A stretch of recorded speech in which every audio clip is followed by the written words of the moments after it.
चलो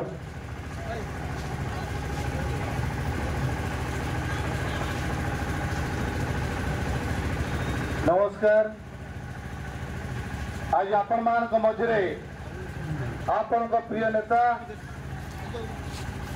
चाणक्यमंडी विधायक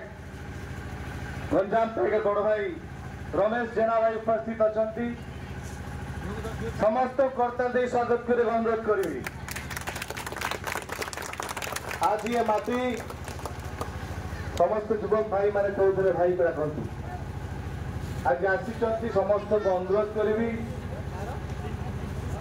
ये माटी सबा आम आंदोलन कर माटी सब छिड़ा आसीचु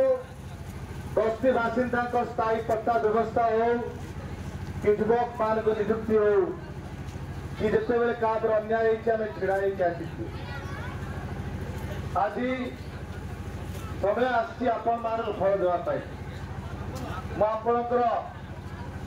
अंचल जो पिला दीर्घ 70 वर्ष पर ये अंचल कई एमपी भाव में